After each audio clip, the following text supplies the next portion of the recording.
So ayun, what's up mga kabagis, Jubilito TV official po 'no, at, eto na naman ang isang edisyon ng ating reaction video 'no. So wala ng edit-edit 'to, mabilisan na lang po. Alam ko naman po sa mga ka-Danjoynatics natin ay talagang napanood yung sa upload ni Kalingap Rab at pagkatapos nun ay sinugundahan ni Boss D ng isang live streaming at dun nga po 'no, mga ka-Danjoynatics natin ay, nasagot na po siguro ni Boss D ang katanungan na halos umikot sa social media nitong nakaraang linggo patungkol sa kanyang issue.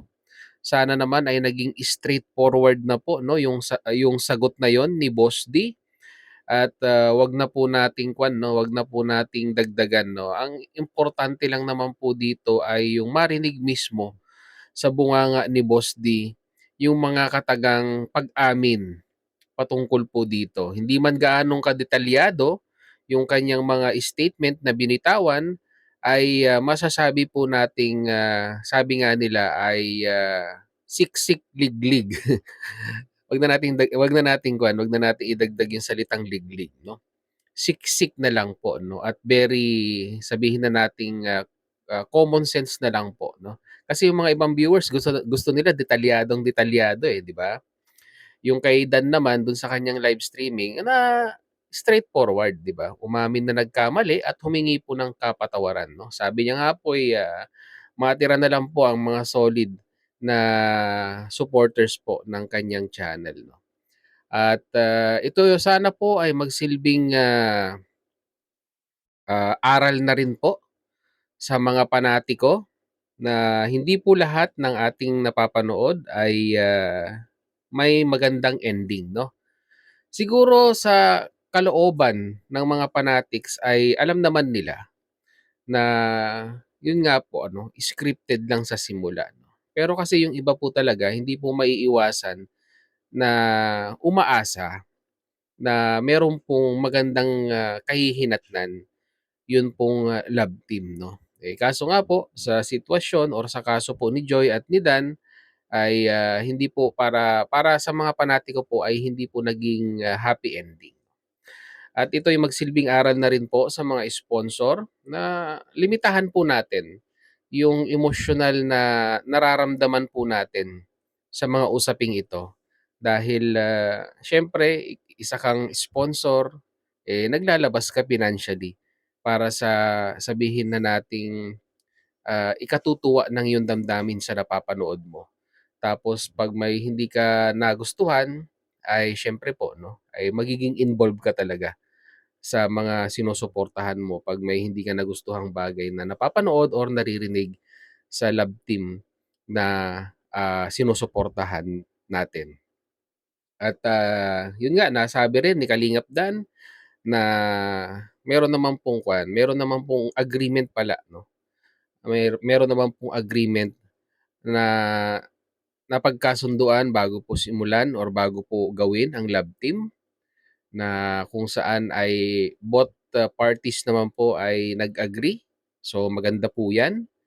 Pero yun nga, ang interpretasyon pa rin po ng mga supporters ay dihado si Joy dito 'no. So sa tingin ko naman po kung ako po ang tatanungin ninyo ay, hindi naman naging dihado si Joy dito 'no. Kasi sabi nila emotionally ay naging, na rin si Joy, emotionally naging, involved na rin siya dito po sa love team na 'to. Which is sa nakikinita ko po ay may katotohanan. Pero siguro po hindi rin po natin alam at hindi rin po natin masabi na umagri din po si Joy do'n po sa agreement na 'yan 'no. At sa tingin ko po ay aware siya 'no, aware siya sa magiging outcome, maging positive man 'yan or maging negative sa dulo ay aware siya 'no.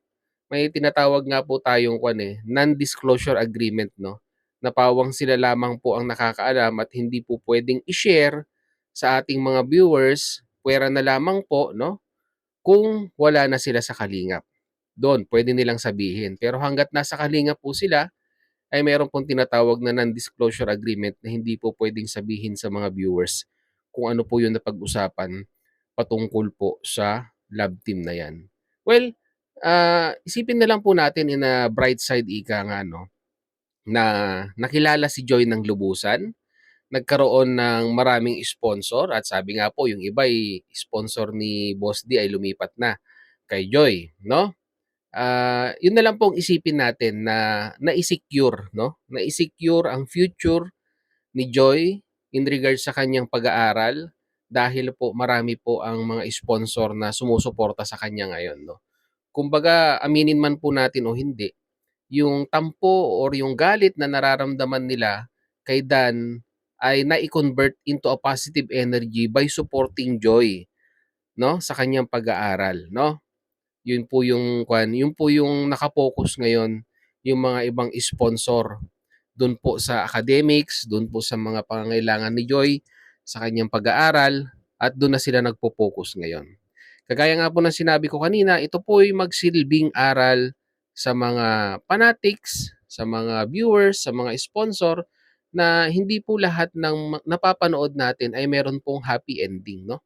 Kahit naman po sa pelikula 'no, meron din naman pong mga part or may mga klase po ng pelikula na talagang hindi po happy ending 'no, na hindi po papabor sa kagustuhan natin.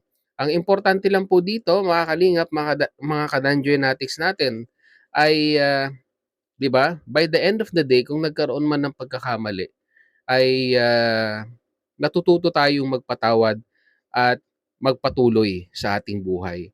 Dahil kagaya nga po ng sinabi ko, hindi po tayo magkakaroon ng peace of mind hangga't hindi po tayo natututong magpatawad sa ating sarili, sa mga sinusuportahan natin, to be specific kay Dan, and at the same time ay, mabigat sa ating kalooban 'no, kung tayo po ay meron pong kinikimkim ng sama ng loob sa mga taong dati po nating sinusuportahan 'no. Ang gano'n sa akin lang, character po 'no, character po ng love team ito pong si Dan. At sa tingin ko po 'no, ay nagampanan niya ng labis-labis ang, role niya bilang isang partner ni Joy sa love team po na Danjoy 'no. Isipin na lang po natin yung part na iyon 'no. At, sana kuwan na lang, sabi nga moving forward 'di ba, na nandiyan na 'yan 'di ba, na nagkaroon na ng issue. Ang pinakaimportante dito, he is manly enough to accept yung kanyang pagkakamali 'no. Although it is the second time around, pero nandoon yung pag-amin at pagharap sa publiko ng pagsabi po ng paumanhin. Yun po yung pinakaimportante dito, 'di ba? Kasi kung iba 'yan, ay hindi na magsasalita 'yan, 'di ba? Ano ba ano bang sabi nila? Ano bang sabi sa korte? "I invoke my right of privacy," parang gano'n. Pero hindi po, 'di ba? Lalaking-lalaki pa rin at, lalaking-lalaki pa rin humarap po si Dan sa inyo na umamin at humingi po ng kapatawaran 'no. So, nasa mga viewers na lang po 'yan kung sabi nga nila ay i-a-accept nila yung paghingi ng tawad ni Dan 'no. Which is para sa akin po ay dapat tanggapin natin. Kasi naman po ay, nagpakumbaba naman po si Dan, 'di ba? At, gaya rin po ng sinabi ko, personal na buhay niya 'yan, ay wag na po nating sawsawan, 'di ba? Dahil, hindi rin naman po 'no, sinasawsawan ni Dan yung personal na buhay ninyo. Parang gano'n lang po 'yan 'no, mga kalingap at kabagis 'no. At wag po ninyong isipin na sinusuportahan ko si Dan bagkus ina-analyze ko lang yung mga bagay-bagay na magkakaroon po ng magandang outcome both kay Dan and at the same time sa sponsors at sa mga viewers at dito rin po kay Joy Diwata. Just always think on the bright side ika nga 'no. Dahil po sa nangyaring isyung ito ay meron pong magandang nangyari para kay Joy, 'no? Mga kalingap at kabagis. Alam ko nasaktan kayo pero dapat mag-moving forward na po tayo at, magsilbing aral 'no, itong, nangyaring ito na wag pong masyadong maging, wag pong masyadong maging involved financially, tama, financially and emotionally involved sa mga sinusuportahan po natin. Kurot-kurot lang, 'di ba? Para at least kahit papaano kung meron mang mga ganitong hindi inaasahang mangyari, ay hindi masakit 'no, sa ating damdamin 'no. So yun lang po ang ating reaction video for dun po sa live streaming ni, Dan. Sa mga gusto pong mapanood yung buong detalye ay puntahan niyo na lamang po 'no, sa kanyang official YouTube channel dahil, wala pa namang 12 hours ang live streaming kaya hindi po tayo puwedeng gumamit 'no, bilang respeto na rin po 'no, kay Kalingap Dan na meron po namang rules na bawal pong gumamit 'no, ng mga video clips 'no, dahil, bilang respeto po at hindi po tayo kuwan 'no, hindi po tayo naman nananamantala ika nga. Pasyalan niyo na lang po 'no, sa kanyang, official YouTube channel para po sa buong detalye ng kanyang kasagutan. So 'yun mga kalingap at kabagis, 'yun na lamang po, 'wag na po natin patagalin. Once again, this is Jovelito TV Official, proud member po ng Team Co-OS at ng Team BIOS. As always, mga kalingap and kabagis 'no, peace, God first. God bless po. Bye-bye.